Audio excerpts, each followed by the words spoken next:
உலகெங்கிலும் நடக்கும் முக்கிய நிகழ்வுகளை குறுஞ்செய்தி வடிவத்தில் தெரிந்து கொள்ள ஆதன் செயலியை டவுன்லோட் செய்யுங்கள். ஆதன் செயலியை டவுன்லோட் செய்ய டிஸ்கிரிப்ஷனில் உள்ள லிங்கை கிளிக் செய்யவும்.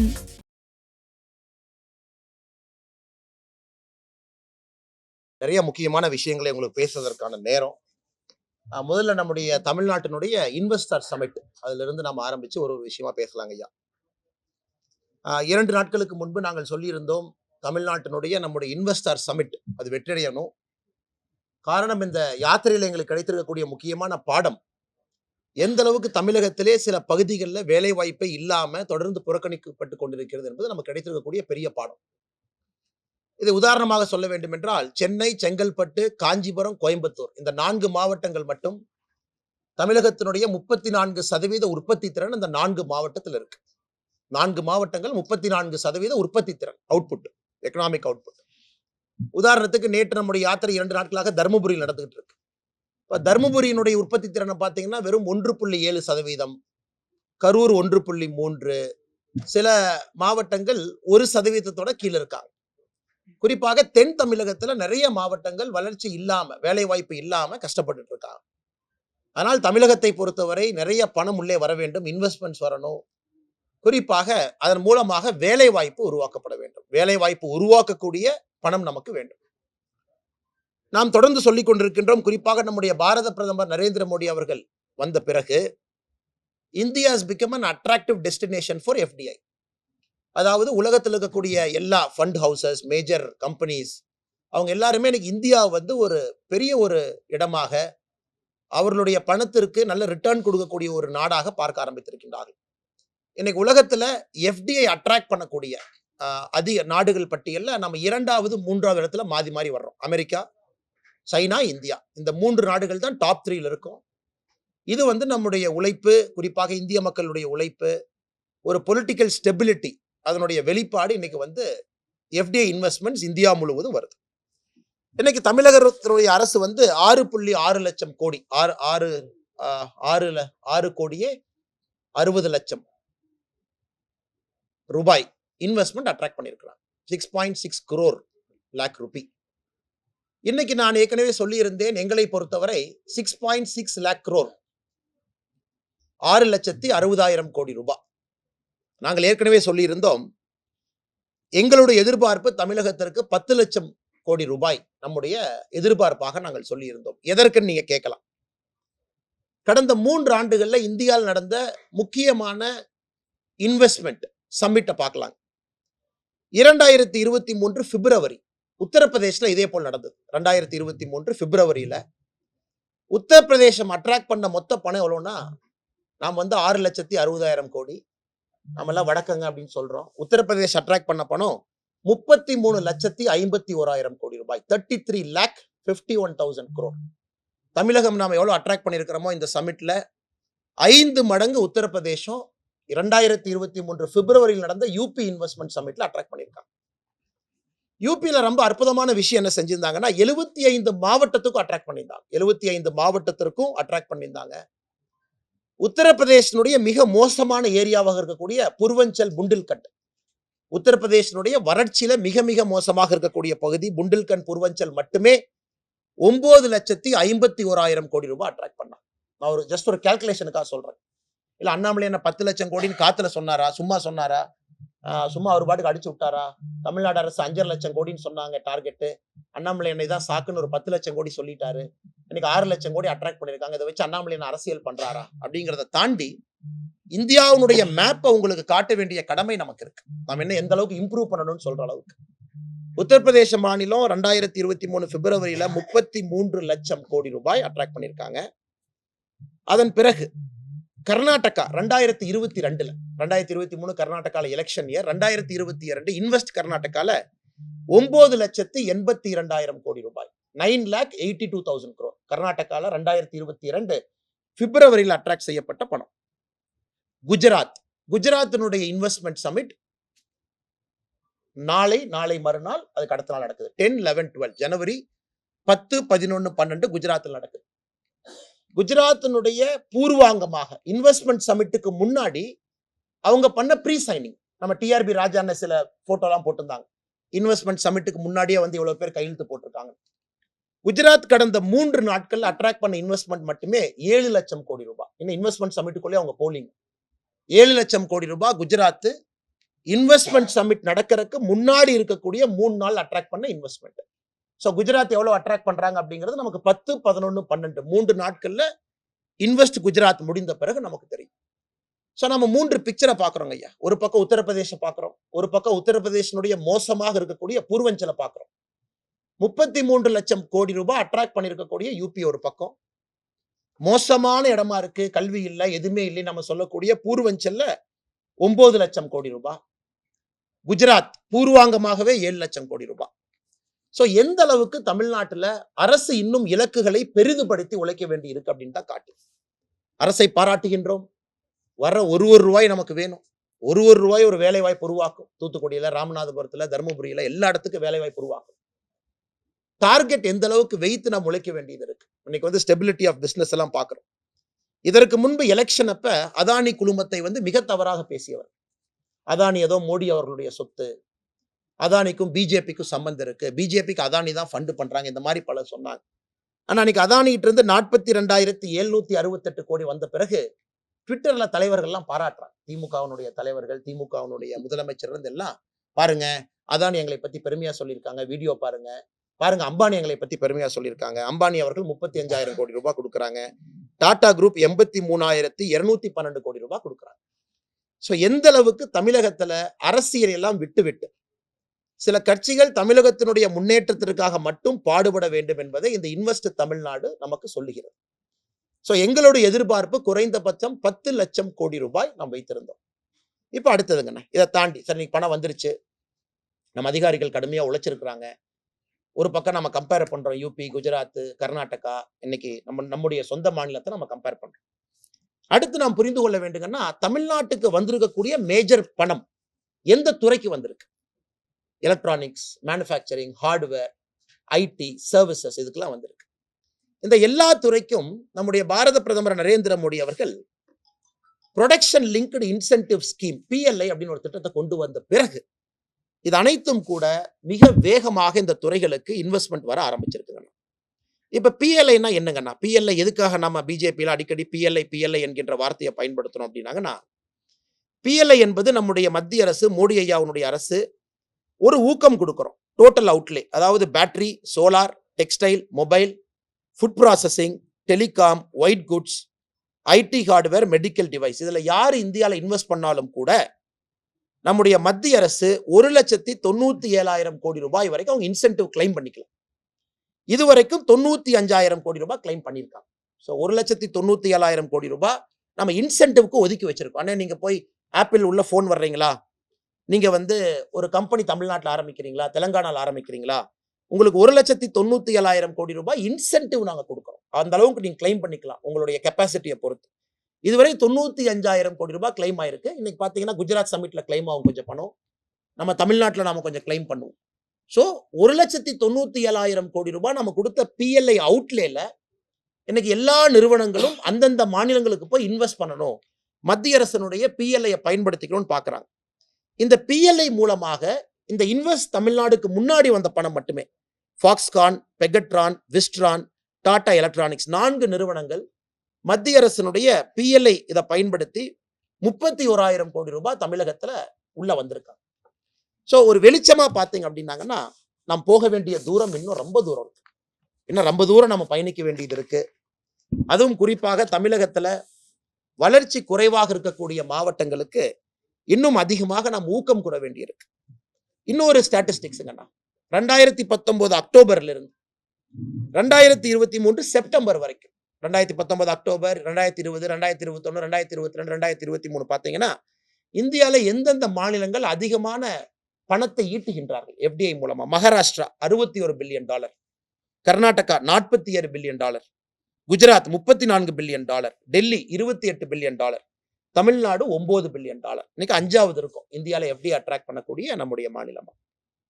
எங்களுடைய அன்பான வேண்டுகோள், இதை மாநில அரசு வந்து இன்னும் பெரிய ஒரு கோல் செட் பண்ணி, எப்படி ஒரு யூபி மாதிரி ஒரு மாநிலம் 33 லட்சம் கோடி ரூபாய் அவங்களால அட்ராக்ட் பண்ண முடியுது, நம்மால் ஏன் அது வெறும் 6.6 லட்சமாக மட்டும் இருக்குங்கிற கேள்வியை இன்னைக்கு அரசு கேட்டுக்கொண்டு அடுத்த முறை 2024ல் 25ல் 26ல் அவங்க நடத்தக்கூடிய இன்வெஸ்ட் தமிழ்நாடு இன்னும் வெற்றிகரமாக, இன்னும் சிறப்பாக, இன்னும் பிரம்மாண்டமாக இருக்க வேண்டும் என்பது எங்களுடைய எதிர்பார்ப்பு.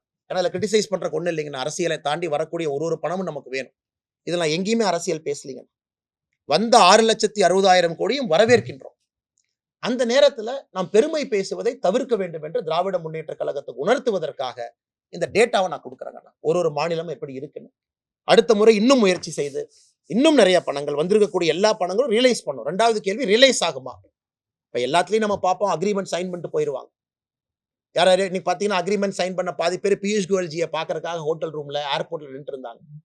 அண்ணே அக்ரிமெண்ட் சைன் பண்ணிட்டோம், பட் இந்த பிரச்சனை இருக்கு, டிஜிஎஃப்டியில் இது இருக்கு, அண்ணே அதுல அங்க இருக்கு, நாங்க சேலத்துல இருந்து வந்தோம், ஒரு டெக்ஸ்டைல் பார்க்குக்கு சைன் பண்ணிட்டோம், ஆனா டெக்ஸ்டைல் பார்க் இப்ப எங்களுக்கு கிடைக்குமான்னு தெரியல, மத்திய அரசு இன்சென்டிவ் கொடுக்குமா? ஸோ காலையில இருந்து பியூஷ் கோயல் அமைச்சர் அவர்களோடு எல்லாத்தையும் பார்த்துக்கிட்டு இருக்கோம். ஆனால் மத்திய அரசை பொறுத்தவரை பியூஷ் கோயல்ஜி அவர்கள் காமர்ஸ், இண்டஸ்ட்ரீஸ், டெக்ஸ்டைல் அமைச்சர் ஒரு விஷயத்துல தெளிவா இருக்காங்க. என்ன சப்போர்ட் தமிழ்நாடுக்கு வேணுமோ, என்ன வேணுமோ முழுவதையும் கொடுப்பதற்கு பாரத பிரதமர் நரேந்திர மோடி அவர்கள் உத்தரவிட்டிருக்கின்றார். இந்த அமௌண்ட் ரியலைஸ் ஆகிறதுக்கு அவங்களுக்கு என்ன சப்போர்ட் வேண்டுமோ நாங்கள் செய்து கொடுக்கின்றோம் என்று காலையில் அவருடைய ஹோட்டல்ல, கோடம்பாக்கத்துல நம்முடைய அரசு நிகழ்ச்சியில, விமான நிலையத்துல அவர் சந்தித்த தொழிலதிபர்கள்ட்ட இந்த விஷயத்த சொல்லிட்டு போயிருக்கிறாங்க. இது முதல் விஷயங்கள்லாம். முதல் விஷயம் உங்ககிட்ட வைக்கணும். 2வது, நம்முடைய யாத்திரையை பொறுத்தவரை இன்னைக்கு 144 தொகுதிகளை கடந்திருக்கின்றோம். இன்னும் ரொம்ப தூரம் போகணும், 90 தொகுதிகள் போகணும். தருமபுரி வரை வந்திருக்கின்றோம். நாளையிலிருந்து மறுபடியும் கிருஷ்ணகிரி அந்த பகுதியில் திரும்ப ஆரம்பிக்கிறோம். ஒரு பெரிய ஒரு எழுச்சியாக நடந்து கொண்டிருக்கிறது. நாங்கள் எதிர்பார்த்ததை விட குறிப்பாக கிராமப்புற பகுதியில் நேற்று மேச்சேரியில் இருந்தோம், நேற்று அரூர்ல இருந்தோம், நேற்று பாப்பிரெட்டிப்பட்டியில் இருந்தோம்.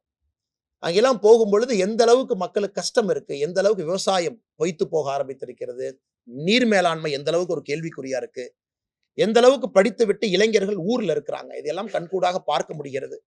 இது எங்களுக்குமே ஒரு பெரிய படிப்பினை, பெரிய ஒரு பாடம். அரசியல் என்பது ஒரு வயல் களத்துல, நெல் களத்துல, ஒரு கிராமத்துல நடக்க வேண்டிய அரசியலை இந்த காலகட்டத்தில் நாம டவுனுக்கு கொண்டு வந்துட்டோம், ஒரு ஏசி ரூம்குள்ள கொண்டு வந்துட்டோம். ஆனா இன்னைக்கு அங்க போகும் பொழுது தெரியுது எந்த அளவுக்கு தமிழகத்தினுடைய அரசியல் பாதை மாற வேண்டும் என்பது, வளர்ச்சியை பற்றி அதிகமாக பேச ஆரம்பிக்க வேண்டும் என்பது எங்களுடைய யாத்திரை எங்களுக்கு உணர்த்தி இருக்கிறது. அதுவும் ஒரு தகவலாக உங்களுக்கு சொல்லி, இதை தாண்டி உங்களுக்கு நிறைய கேள்வி இருக்கும். நீங்க என்ன கேள்வி கேட்டாலும் சொல்வதற்கு தயாராக இருக்கின்றோம், பேசுவதற்கு நன்றி. எங்களை பொறுத்தவரை தயக்கம் என்கின்ற வார்த்தையை நான் பயன்படுத்த மாட்டேங்கன்னா, நீங்க எல்லா 2019 தேர்தல், 2014 தேர்தல், 2016 தேர்தல் நீங்க பாருங்க சார். குறிப்பாக நம்மை பொறுத்தவரை இந்தியால பல இடத்துல நம்ம ஆட்சியில் இருக்கோம், பல இடத்துல எதிர்க்கட்சியா இருக்கோம், பல இடத்துல வளர்ந்து கொண்டிருக்கின்றோம். எல்லா இடத்துக்குமே ஒரு கூட்டணியை பத்தி அறிவிக்கக்கூடிய ஒரு சக்தி யாருக்கு இருக்குன்னா பாராளுமன்ற போர்டுக்கு இருக்கு. ஸோ நாம மத்த கட்சிகள் ஒரு தமிழகத்துல மட்டும் சில பேர் அரசியல் பண்ணுவாங்க, சில பேர் பிராந்திய கட்சிகளா இருப்பாங்க, ரீஜனல் கட்சிகளா இருப்பாங்க. அவங்க பேசலாம். 2024 தேர்தலுக்கு 6 மாதம் முன்னாடி பேசலாம், 3 மாதம் முன்னாடி பேசலாம், என்ன வேணாலும் பேசலாங்கண்ணா. பிஜேபியை பொறுத்தவரை ஒரு விஷயத்தில் நாம் தெளிவாக இருக்கின்றோம், பல இடத்துல நானும் பேசிக் கொண்டிருக்கின்றேன். பாரத பிரதமரை யாரெல்லாம் ஏற்றுக்கொண்டு நம்மோடு வருகின்றார்களோ நம்மோடு பயணிக்கிறாங்க. சில பேர் நேரடியா பயணிக்கிறாங்க, சில பேர் பயணிக்கிறதுக்கு தயாரா இருக்காங்க. வருகின்ற மாதங்கள் அதை பார்ப்பீங்க. இப்போதைக்கு பாரதிய ஜனதா கட்சி அரசியல் தேர்தல் என்று பேச ஆரம்பிக்கவில்லை. பாரதிய ஜனதா கட்சியினுடைய சென்ட்ரல் பார்ட்டி லீடர்ஷிப் நம்ம 2024 தேர்தல் என்கின்ற வார்த்தை என்ன பேசுவோம், அதுக்காக பார்லிமெண்டரி போர்டு கூடவே இல்லைங்கண்ணா.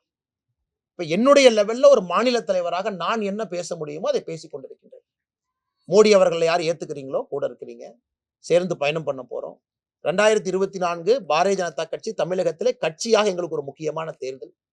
இந்த முறை பாரதிய ஜனதா கட்சி மிகப்பெரிய வளர்ச்சியை மக்களுடைய ஆதரவோடு 2024 தேர்தலில் காட்டுங்க. இதுக்கு நீங்க முறைப்படி ஒரு கிளியர் கட் ஆன்சர் வேணும். யார் நம்ம கூட்டணியில் இருப்பாங்க, என்டிஏனுடைய ஷேப் அண்ட் ஃபார்ம் எப்படி இருக்கும், என்டிஏ எப்ப நீங்க அனௌன்ஸ் பண்ண போறீங்க, இவங்க தான் எங்களுடைய பார்ட்னர்ஸ் எப்ப நீங்க சொல்ல போறீங்கன்னா, அது பாராளுமன்ற போர்டு மட்டும்தான் அதை சொல்ல முடியுங்கன்னா. இதுவரை இந்தியால எங்கேயுமே கூட்டு சிரோமணி அகாலிதள் பஞ்சாப் பிரச்சனை இருக்கு. நீங்க இந்தியா முழுவதுமே பாருங்க, இந்தியா முழுவதுமே எங்கேயுமே பாரதிய ஜனதா கட்சி இதுதான் என்று சொல்லவில்லை. அப்பப்ப நாம என்டிஏ பார்ட்னர்ஸ் மீட்டிங் நடக்குது. அதில் 2 முறை நடந்திருக்கு. டெல்லிக்கு போயிருக்கிறாங்க, தலைவர்கள் வந்திருக்கிறாங்க. பிரதமர் அவர்கள் வரும் பொழுது வரவேற்பதற்கு நம்முடைய கூட்டணி கட்சி தலைவர்கள் வர்றாங்க. அதை தாண்டி அண்ணா கிளியர் கட்டா உங்க ஷேப் அண்ட் ஃபார்மேஷன் சொல்லுங்க, யார் உங்ககிட்ட இருக்காங்க அப்படிங்கிறது சொல்வதற்கான ஒரு அதிகாரம் எனக்கு இல்லைங்க. என்னுடைய அதிகாரம் என்னன்னா 2024க்கு பாரதிய ஜனதா கட்சியை தயார்படுத்துவோம். அது ரொம்ப முக்கியம். கட்சியை தயார்படுத்திட்டீங்களா? நீங்க தயாரா இருக்கிறீங்களா? பாரதிய ஜனதா கட்சி வெற்றி பெறுவதற்கு தயாரா இருக்கா? அது என்னுடைய அதிகாரத்துக்கு உட்பட்டதை நான் தொடர்ந்து சொல்லிக் கொள்கிறேன். யாருமே இங்கே ஆட்டு மந்தைகள் கிடையாது. தமிழ்நாட்டுல யாத்திரையில பார்த்தீங்கன்னா, நம்ம பல இடத்துக்கு போறோம். ஒரு இடத்துல, "அண்ணா இந்த ஜாதி தலைவருக்கு நீங்க மாலை போடக்கூடாது. ஏன்னா லோக்கல்ல உங்க கட்சிக்காரர் எங்க ஜாதி தலைவர பத்தி தப்பா பேசிட்டாரு." சவுத்ல இந்த மாரி பல இடத்துல நடந்துச்சு. அவங்கள சமாதானப்படுத்தி, "இல்லண்ணே, நம்ம எல்லாருக்குமானவர். எல்லோரையும் நாம் மரியாதை செய்வோம்." இன்னொரு பக்கம் போனீங்கன்னா, "அண்ணா இந்த மதத்துக்கு நீங்க மாலை போடக்கூடாது. இந்த மதத்த பத்தி இவங்க யாரோ எங்கேயோ தப்பா பேசினா." அண்ணா, யாருமே கமோடிட்டி இல்லைங்கண்ணா. அது ஒரு ஸ்டாக் மார்க்கெட் ட்ரேடிங் இல்ல. அந்த மாரி யாராவது தமிழக அரசியல் நினைத்தால் அவர்கள் தவறு செய்கிறார்கள் அர்த்தம். நான் இந்த பக்கம் போயிட்டேன், இந்த கமோடிட்டி அப்படியே என்கிட்ட 1 கிலோ சர்க்கரை என்கிட்ட மூவ் ஆயிரும். ஆனா எல்லாருமே பல விஷயங்கள பார்த்து இண்டிவிஜுவல் வோட்டிங் பிளாக்னு இண்டிவிஜுவலா வோட் பண்றாங்க. மதம் அஃப்கோர்ஸ் தமிழ்நாட்டுல ஒரு பெரிய இஷ்யூ தான். ஜாதி தமிழ்நாட்டுல ஒரு பெரிய இஷ்யூ தான். உங்களுக்கு தெரியும். நீங்கெல்லாம் மூத்த பத்திரிகையாளர்கள். நான் சும்மா உங்களை முட்டாளாக நினைத்து நான் பொய் பேச விரும்பல. நீங்கெல்லாம் அறிவாளிகள். ஏதோ சமாளிச்சு பேசலனே, மக்கள் எல்லாம் சுயமா சிந்திக்கிறாங்க.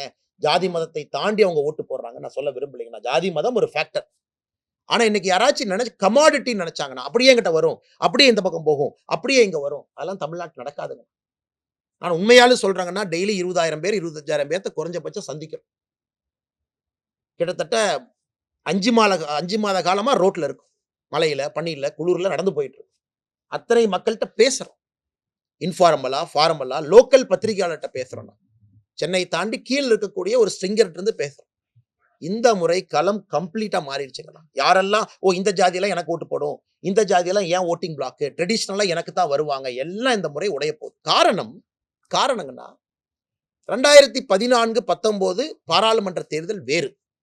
யாரு ஜெயிக்கிறாங்க அப்படிங்கிறதுல ஒரு பெரிய ஒரு நெரேட்டிவ் செட்டிங்கே இருந்துச்சு.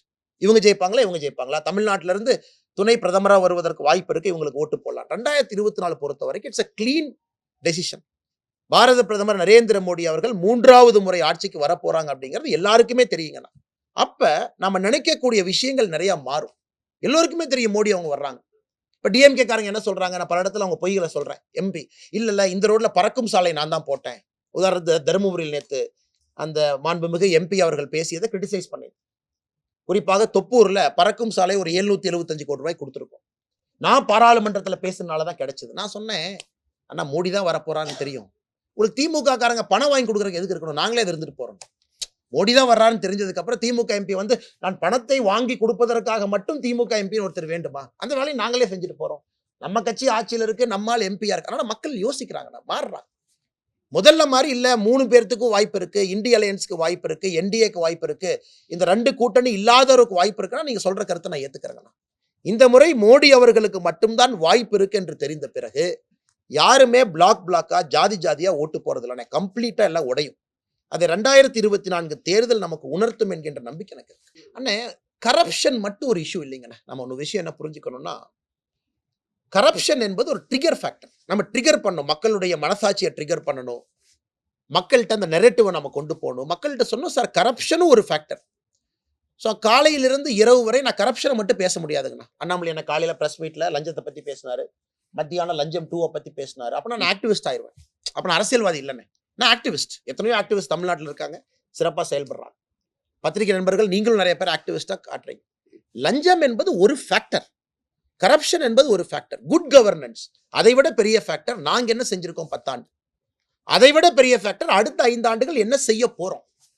அதனால் லஞ்சம் எப்ப பேசணுமோ பேசுறோங்கன்னா, DMK files part 1, part 2, part 3 எப்ப பேசுறோமோ பேசுறோம். இன்னைக்கு நம்முடைய தலைவர்கள் ஸ்பீச் எல்லாம் பாக்குறீங்க. ஏன்னா நம்ம முதல் முறை ஆட்சிக்கு வரப்போறது இல்லைங்கன்னா, 10 ஆண்டுகள் ஆட்சியில் இருந்திருக்கும். நீங்களே ஃபர்ஸ்ட் கேள்வி என்ன கேட்பீங்க, அண்ணே 3வது முறை ஓட்டு கேட்கறீங்க, 10 வருஷம் என்ன செஞ்சீங்க, கரெக்டுங்களா? எல்லாரும் தான் கேட்பாங்க, 10 வருஷம் என்ன செஞ்சீங்கன்னு சொல்லிட்டு ஓட்டு கேளுங்க. ஸோ மக்களுக்கு சொல்ல வேண்டிய கட்டாயங்களுக்கு இருக்கு. ஆனால் 10 வருஷம் செஞ்சிருக்கும்.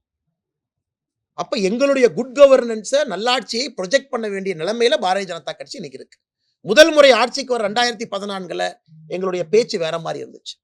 2019 ஆட்சியை தக்க வைக்கும் பொழுது வேற மாதிரி இருந்துச்சு. 2024 என்பது 10 ஆண்டுகள் என்ன செய்திருக்கின்றோம், அடுத்து என்ன செய்ய போறோம். அதனால நீங்க சொல்றது ஒரு ஏற்புடைய கருத்து தான். லஞ்சத்தை பேசணும், கரப்ஷனை பேசணும்.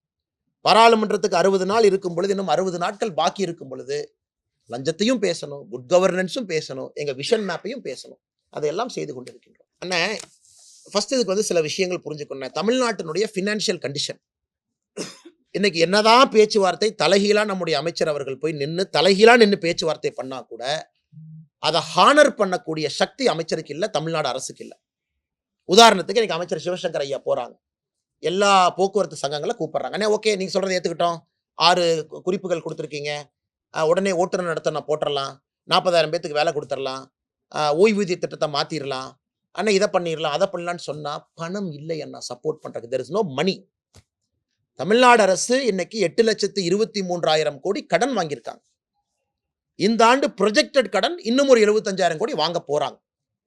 அதனால் சிவசங்கர் அவர்களுக்கும் தெரியும், முதலமைச்சர் அவங்களுக்கும் தெரியும், இந்த பேச்சுவார்த்தைங்கிறது சும்மா ஒரு மாயை. பேச்சுவார்த்தையில கமிட்மெண்ட் கொடுக்கறதுக்கு அவங்க கையில எதுவுமே இல்லை. அவங்க சொன்ன 6 அம்ச கோரிக்கை அவங்க ஏத்துக்கிட்டாங்கன்னா என்னை பொறுத்தவரை குறைந்தபட்சம் 8,500 கோடி ரூபாய் நான் எதிர்பார்க்கிறேன். அவ்வளவு செலவு அவங்க பண்ண வேண்டி இருக்கும். ஏன்னா நீங்க பழைய அரியர்ல இருந்து கொடுக்கணும், ஸ்டாப் பண்ணி வச்ச அகவடிப்பலையில இருந்து ஆரம்பிக்கணும், அப்புறம் நீங்க இத்தனை பேர்த்த ஹையர் பண்ணணும், அவர்களுக்கான சம்பளம் யோசிங்க. இன்னைக்கு என்ன காமெடி பண்றாங்கன்னா, 2 தொழிற்சங்கங்கள் திமுக காங்கிரஸ் 2 பேரும் சேர்ந்துக்கிட்டாங்க. இல்ல நான் முதல் நாள் பஸ்ஸை ஓட்டி காட்டுவோம், சரி ஓட்டுங்க, பகல்ல ஓட்டுவீங்க, அதே ஆள் நைட்டு ஓட்டுவீங்க. நாளை காலையில் என்ன ஆகும்? இன்னைக்கு 2 ஷிஃப்ட் போட்டு ஓட்டுறாங்க, நாளை காலையில் யார் ஓட்டுவா? இது போக்குவரத்து சங்கங்களும் ஸ்மார்ட், ஆனா அவங்களும் அறிவாளிகள் தானே. அவங்க பேஷண்ட் கேம் விளையாடுறாங்க. ஓகே 3 நாள் பேஷண்டா இருப்போம், 2 நாள் நீங்க ஓட்டுவீங்க, 3 நாள் ஓட்டுவீங்க, பொங்கல் வர்ற அன்னைக்கு நீங்க பேனிக் ஆகித்தான் ஆவீங்க, பார்த்துக்கலாம்.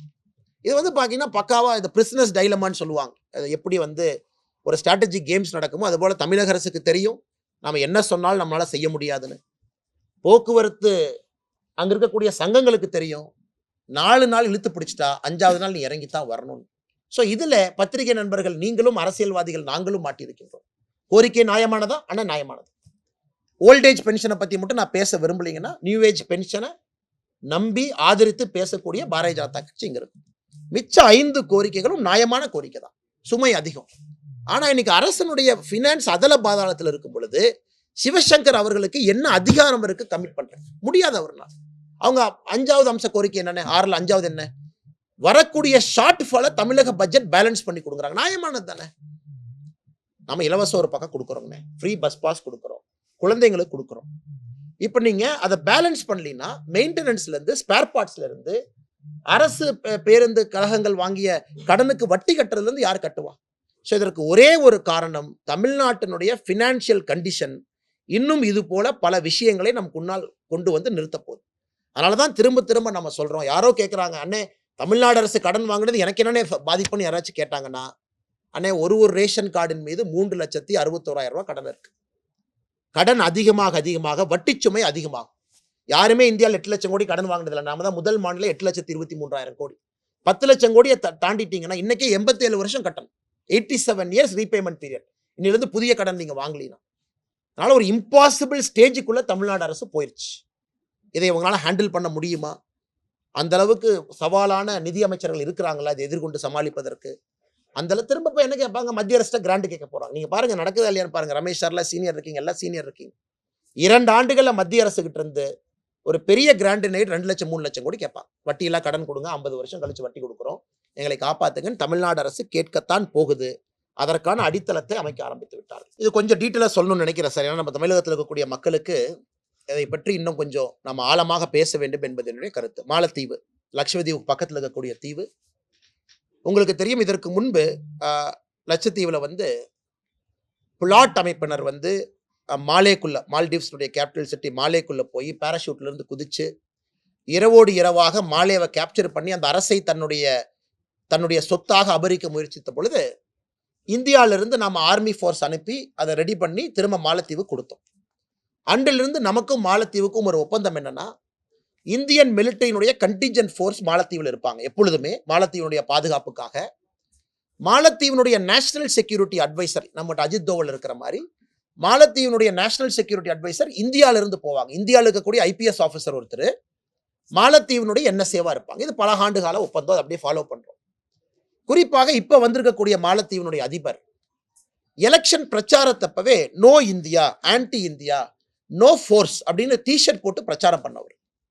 ஸோ எலெக்ஷன்ல ஜெயிச்சாங்க, ஆட்சிக்கு வந்தாங்க. வந்தவுடன் என்ன சொன்னாங்க, மாலத்தீவில் இருக்கக்கூடிய இந்தியன் ஆர்மி நீங்க வாபஸ் வாங்கிக்கணும், என்எஸ்ஏவை திரும்ப கூப்பிட்டுக்கணும், மாலத்தீவுக்குள்ள யாரும் இருக்கக்கூடாது. எப்பொழுதுமே மாலத்தீவினுடைய அதிபர் முதல் விசிட் இந்தியாவுக்கு வருவாங்க. ஆனா இந்த அதிபர் முதல் விசிட் டர்க்கிக்கு போனார். ரெண்டாவது இப்ப சைனால இருக்காங்க. நேற்று காலை சைனாக்கு போயிருக்காங்க. இன்னைக்கு சைனால மாலத்தீவினுடைய அதிபர் இருக்காங்க. இப்ப அவருக்கு சப்போர்ட் பண்ணி சைனா நேற்று பிரஸ் ஸ்டேட்மெண்ட் கொடுக்குது. இல்ல இந்தியா வந்து இதை குறுகிய மனப்பான்மையில பார்க்க கூடாது. இந்தியா வந்து பரந்த மனப்பான்மையில பார்க்கணும். இது ஒரு பக்கம் ஜியோ பொலிட்டிக்கல். ரெண்டாவது, மாலத்தீவுக்கு ஒரு ஆண்டுக்கு 12 லட்சம் சுற்றுலா பயணிகள் செல்றாங்க. 12 லட்சம் சுற்றுலா பயணிகள். அதுல 25% இந்தியர்கள். அப்பனா 3 லட்சம் பேர் நாம் அனுப்புறோம். 3 லட்சம் பேர் இந்தியாவில இருந்து போறாங்க. அப்படின்னா மாலத்தீவினுடைய 4ல் 1 பங்கு டூரிசம் ரெவென்யூ இந்தியா கொடுக்குது. நம்ம இந்தியர்கள் நாம கொடுக்குறோம். ஆனா லக்ஷ்வதீப்புக்கு செல்லக்கூடிய இந்தியன் டூரிஸ்ட் வெறும் 25,000. நீங்க பாருங்க, ரெண்டுமே பக்கத்துல இருக்கு. லக்ஷ்வதீப்ல அகாட்டி ஏர்போர்ட் இருக்கு, மாலத்தீவுல மாலே ஏர்போர்ட் இருக்கு. லக்ஷ்வதீப்புக்கு 25,000 இந்தியர்கள் போறாங்க, மாலத்தீவுக்கு 3 லட்சம் பேர் போறாங்க. பிரதமர் என்ன பண்ணாங்கன்னா, இந்தியாவில் இருக்கக்கூடிய நம்முடைய டெஸ்டினேஷனை ப்ரொமோட் பண்றாங்க. பிரதமர் அவர்கள் தமிழ்நாடு பயணத்தை முடிச்சுட்டு, திருச்சி பயணத்தை முடிச்சுட்டு, இங்கிருந்து நேரா பிரதமர் அவர்கள் லட்சத்தீவுக்கு போனாங்க. அங்க போயிட்டு ஸ்நார்க்கலிங், அங்க இருக்கக்கூடிய முக்கியமான விஷயங்களை பிரதமரே காமிச்சாங்க, எந்த அளவுக்கு அட்ராக்டிவா இருக்குன்னு. அதன் பிறகு மாலத்தீவினுடைய அமைச்சர்கள், பாராளுமன்ற எம்பி ஒருவர் 3 பேர் ட்வீட் போடுறாங்க. எத்தனை நண்பர்கள் அந்த ட்வீட்டை படிச்சீங்கன்னு தெரியல. நீங்க கனவுல நினைச்சாலும் மாலத்தீவை நோக்கி இந்தியா வர முடியாது. நீங்கெல்லாம் பொது வெளியில நீங்கெல்லாம் இயற்கை உபதிக்கு போறவங்க. நீங்க இந்தியன்ஸ்னா அன்கிளீன். மாலத்தீவு பக்கம் வந்துடாதீங்க. ஒரு சிட்டிங் மினிஸ்டர் போட்ட ட்வீட். 2வது சிட்டிங் மினிஸ்டர் ட்வீட் போடுறாரு. இந்தியாவில் எந்த ஹோட்டலுக்கு போனாலும் ஸ்மெல் அடிக்கும். மாலத்தீவுல பாருங்க, எந்த ஹோட்டல்லையும் ஸ்மெல் அடிக்காது. அப்ப நீங்க எல்லாம் மாலத்தீவை முந்திரலான்னு கனவுல கூட யோசிக்காதீங்க. ஆனா இந்தியால டாடா கன்சல்டன்சி சர்வீஸ் என்கின்ற ஒரு கம்பெனியினுடைய வேலை செய்யக்கூடிய ஆட்கள் மாலத்தீவு மக்கள் தொகையை விட அதிகம். நான் புரிஞ்சுக்கணும். I'm just giving you a comparative statistics. TCS employment base is more than the population of Maldives. Andaman நிக்கோபாரை பத்தி நான் பேசவே விரும்பல. நம்ம அந்தமான் நிக்கோபார் எடுத்துட்டோம்னா மாலத்தீவு வந்து தீப்பெட்டி இழுக்கக்கூடிய ஒரு தீக்குச்சி. அதனால் இன்னைக்கு இந்திய மக்கள் ரியாக்ட் பண்றாங்க. ஈஸ்ட் மை ட்ரிப் சொல்லியிருக்காங்க. நாங்க இனி மாலத்தீவு, ஈஸ்ட் மை ட்ரிப் நமக்கு தெரியும், இந்தியாவில் நம்பர் 2 புக்கிங் வெப்சைட். நாங்க எல்லாத்தையும் கேன்சல் பண்ணிட்டோம். புதுசா மாலத்தீவுக்கு எந்த விதமான ஆர்டர் நாங்க எடுக்க போறது இல்ல. யாரும் போகாதீங்க. சச்சின் டெண்டுல்கர், சல்மான் கான், முக்கியமான செலிபிரிட்டிஸ் எல்லாருமே ட்வீட் போடுறாங்க. இந்தியாவில் இருக்கக்கூடிய பீச் சிந்தூர்கர்ல இருந்து நம்ம அங்க போவோம். எதுக்கு மாலத்தீவுக்கு போகணும்? உடனே மாலத்தீவு அரசு பேனிக் ஆகுது. 2 அமைச்சர்களை பாராளுமன்ற எம்பி சஸ்பெண்ட் பண்றாங்க. நாம மாலத்தீவுடைய அம்பாசிடர் MEA கூப்பிடுறோம், நம்ம டிமார்ச்சே பண்றோம், நம்மளுடைய ஆதங்கத்தை வெளிப்படுத்துறோம். அவங்க கிளம்பிட்டாங்க. ஆனா இந்தியா வந்து சுருக்கமா சொல்லணும் அப்படின்னாங்கன்னா, இந்தியாவை பொறுத்தவரை நம்ம ஒரு முக்கியமான global player, very important global player. எந்த நாடுகளும் கூட இந்தியாவை சாதாரணமாக இப்ப எடை போட முடியாது. அந்த அளவுக்கு நமக்கு ஒரு கிளவுட் இருக்கு, இன்டர்நேஷனல் அப்பீல் இருக்கு. மோடி அவர்கள் வந்த பிறகு மாலத்தீவு நமக்கு நெருங்கிய ஒரு நாடு, நெருக்கமான உறவு வேண்டும், அதில் எந்த மாற்று கருத்தும் இல்லை. இன்னைக்கு மாலத்தீவினுடைய அப்போசிஷன் பார்ட்டி, இதுவரை யார் ஆட்சியில் இருந்தாங்களோ அவங்க மாலத்தீவு அரசின் மீது நம்பிக்கையில்லா தீர்மானம் கொண்டு வர்றதுக்கு அவங்க இறங்கியிருக்காங்க. அவங்களாம் இந்தியா சப்போர்ட். எப்படி நீங்க மோடியை பத்தி தப்பா பேசலாம், எப்படி நீங்க இந்தியாவை பத்தி தப்பா பேசலாம். அதனால ரொம்ப இன்ட்ரெஸ்டிங்கான நாட்கள் இருக்கு. மற்றபடி மற்றவங்க நினைக்கிற மாதிரி மாலத்தீவுங்கிறது இந்தியாவை பொறுத்தவரை ஒரு சிறிய ஒரு நாடு. அதற்கு எதுவுமே செய்யல. உங்களுக்கு தெரியும், இந்தியாவில் இருக்கக்கூடிய ஒரு நிறுவனத்தினுடைய ஏர்போர்ட் கான்ட்ராக்டை கேன்சல் பண்ணாங்க. அதுக்குள்ள போக விரும்பலைங்கன்னா அது ஒரு பெரிய ஸ்டோரி. ஒரு ஆண்டுக்கு முன்பு இந்தியாவுடைய ஒரு பெரிய நிறுவனத்தினுடைய கான்ட்ராக்டை கேன்சல் பண்ணாங்க. ஏர்போர்ட் டெர்மினல் கட்ட ஆரம்பிச்ச பிறகு கான்ட்ராக்ட் ஒரு சைனீஸ் கம்பெனி கொடுத்தாங்க. ஸோ லாங் ஸ்டோரி பின்னாடி இருக்குங்கன்னா, பட் இந்தியர்கள் ஒன்றாக சேர்ந்து இருப்பது ரொம்ப பெருமையா இருக்கு. எல்லாருமே இப்போ ட்வீட் போடுறாங்க. எல்லோரும் என்னுடைய நாட்டை அவமானப்படுத்திட்டேன், நான் மாலத்தீவுக்கு வரமாட்டேன். யாரோ சொன்னாங்களே, ஈஸ்ட் மை ட்ரிப்ல லக்ஷ்வதீப்பினுடைய கூகுள் சர்ச் மட்டுமே 3400% அதிகமாயிருக்கு. பிரதமர் அவர்கள் போயிட்டு வந்த பிறகு 3400% மக்கள் கூகுள் பண்ணி லக்ஷ்வதீப் பத்தி தெரியலாம். ஸோ நாம இதை பெருமை பண்ணோம்னா, எந்த அளவுக்கு நம்முடைய பிரதமர், நம்முடைய நாடு இன்னைக்கு குளோபல் ஸ்டேஜ்ல ஒரு மிகப்பெரிய ஒரு ஆளுமையாக மாறிக்கொண்டிருக்கிறது என்பது பெருமைப்பட. ஆனா குஜராத்தை பொறுத்த வரைக்கும் பில்கிஸ் பானு அவர்களுக்கு நடந்திருக்கக்கூடிய அந்த விஷயத்தை, கொடூரமான விஷயத்தை யாரும் கூட ஆதரிக்க முடியாது. ஒரு நல்ல மனிதராக இருந்தால் யாரும் ஆதரிக்க போறது இல்லைங்க. ஒரு பிரெக்னெண்டா இருந்த ஒரு அம்மா கலவரத்தின் பொழுது அவங்களுக்கு அந்த மாதிரி நடந்திருக்கு. இது வந்து ஒரு மோசமான குற்றம். அது எந்த மாற்று கருத்து இல்லைங்க. இன்னைக்கு அந்த பில்கிஸ் பானு வழக்குல ட்ரையல் வந்து குஜராத்துக்கு வெளியே மகாராஷ்டிராவில் நடந்துச்சு. எத்தனை பேர் ஜட்மெண்ட் முழுசா பாத்தீங்கன்னு தெரியல. சகோதரர்கள் நீங்க படிச்சிருக்கலாம். சுப்ரீம் கோர்ட் 2-3 அப்சர்வேஷன் கொடுத்திருக்காங்க. ஒன்று, மகாராஷ்டிரா அரசுக்குத்தான் இந்த அப்பீல் ரெமிஷன் கொடுக்கறதுக்கு தகுதி இருக்கோ தவிர குஜராத் அரசுக்கு தகுதி இல்லை. ஒரு டெக்னிக்கலா சொல்லியிருக்காங்க. ஸோ குஜராத் அரசு கொடுக்க கூடாது. ஒரு டெக்னிக்கல் பாயிண்ட் சுப்ரீம் கோர்ட் சொல்லியிருக்காங்க, ஏத்துக்கணும். அப்படின்னா இது தமிழ்நாட்டுக்கும் எல்லாத்துக்குமே பொருந்தும். ஒரு மாநிலத்துல ட்ரையல் நடக்கும் பொழுது வேறு மாநிலத்தினுடைய கேஸை மாத்தும் பொழுது எந்த மாநிலம் ரெமிஷன் கொடுக்கறதுக்கு தகுதி இருக்கு? முதல் பாயிண்ட். ரெண்டாவது, பில்கிஸ் பானோ கேஸை பொறுத்தவரைக்கும் முதல்ல இருந்து நான் சொல்றேன், இதுல பாரதிய ஜனதா கட்சி தயவு செஞ்சு நீங்க மோடிஜி யாரையுமே இழுக்காதீங்கண்ணா.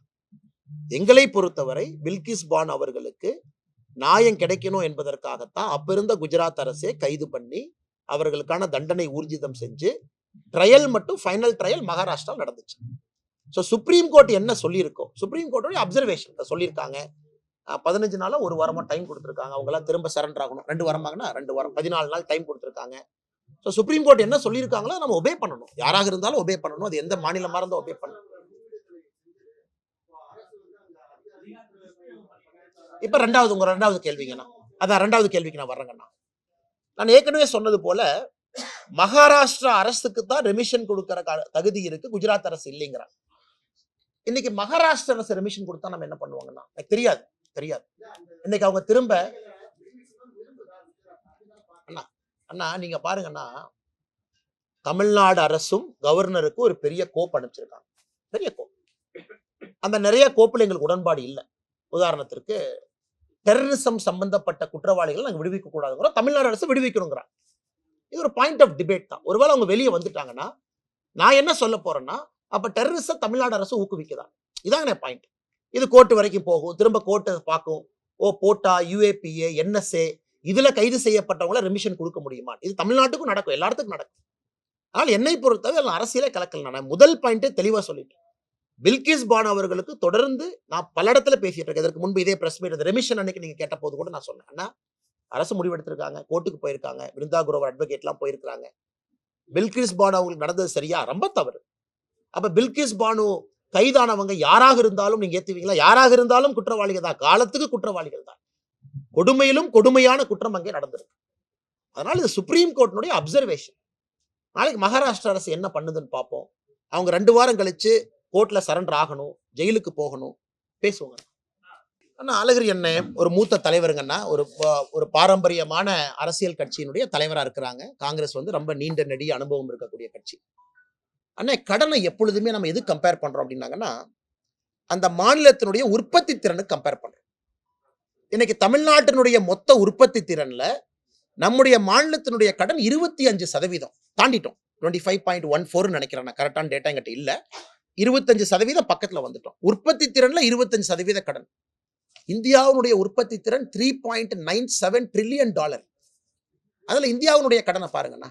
நீங்க சொல்றது மினிஸ்கியூலா இருக்கும். அண்ணே, டேட்டாவை சரியா பிரசன்ட் பண்ணும். அழகிரி அண்ணனோ அல்லது வேற ஏதோ தலைவர்கள் பேசும் பொழுது, அண்ணே கடன் ஒரு மாநிலம் வாங்கணுமா? கண்டிப்பா கடன் வாங்கணும். கடன் வாங்கினா தான் சில இடத்தை எக்ஸ்பாண்ட் பண்ண முடியும். உங்க நிதி பத்தாது.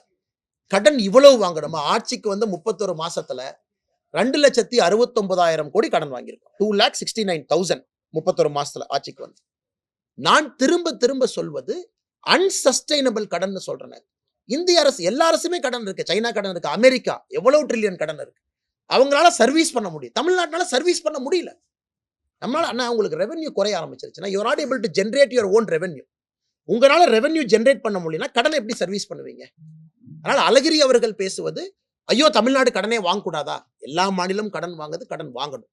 பட் தமிழ்நாட்டினுடைய கடன் சர்வீசபிள் டெப்டை தாண்டி போயிடுச்சு. இதனுடைய தாக்கம் உங்களுக்கும் எனக்கும் 2 ஆண்டுகள்ல தெரிய ஆரம்பிக்கும். ஆனா ரெவென்யூ டெபிசிட்டை எப்படி குறைக்கலாம் உங்களுக்கு தெரியும். திரும்ப அதுக்குள்ள போக விரும்பலீங்கன்னா, ஒரு ஸ்கூலுக்கு கொடுக்குற பணத்தை கொஞ்சம் குறைங்க, ரெவென்யூ டெபிசிட் குறையும்.